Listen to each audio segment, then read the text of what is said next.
আসসালামু আলাইকুম। আপনারা কেমন আছেন? আশা করি ভালো আছেন। আজকে তৈরি করব কাঁচকলা দিয়ে টিকা। চলুন রেসিপিতে চলে যাই।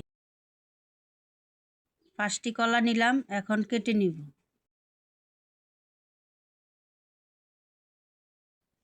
কলাগুলো 15 মিনিট ভিজিয়ে রাখবো হলুদ দিয়ে, যেন কষগুলো উঠে যায়।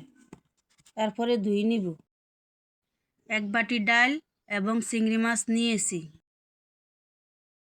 ডালগুলো আগে থেকে 1 ঘন্টা ভিজিয়ে রেখেছি, এখন বেটে নিব। বাটা হয়ে গেলে উঠিয়ে নিব। এখন ধুয়ে রাখা চিংড়ি মাছগুলো বেটে নিব। কলাগুলো আমি 15 মিনিটের মতন সিদ্ধ করে নিয়েছি, এখন উঠিয়ে নিব। কলাগুলো ছিলে কাটা চামচের সাহায্যে ম্যাশ করে নিয়েছি। বেটে রাখা ডাল, বেটে রাখা চিংড়ি মাছগুলো এবং পেঁয়াজ কুচি, কাঁচামরিচগুলো দিলাম। এখন 1 চামচ টক দই, 1/2 চামচ আদা বাটা দিব।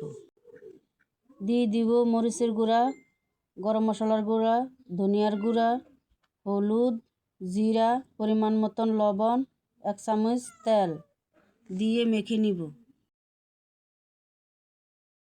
প্রাণ স্বাদের মশলা দিয়ে ভালো করে মেখে নিব। মাখা হলে হাতের সাহায্যে গোল গোল করে টিকা বানিয়ে নিব। একই রকম করে সবটি টিকা বানিয়ে নিব।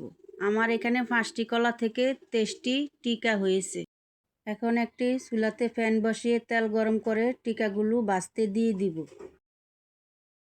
উল্টিয়ে পাল্টিয়ে লালচে করে ভেজে উঠিয়ে নিব।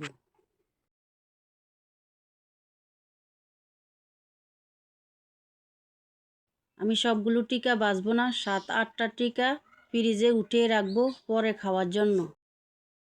তৈরি হয়ে গেছে আমার মচমচে মজাদার কলার টিকা।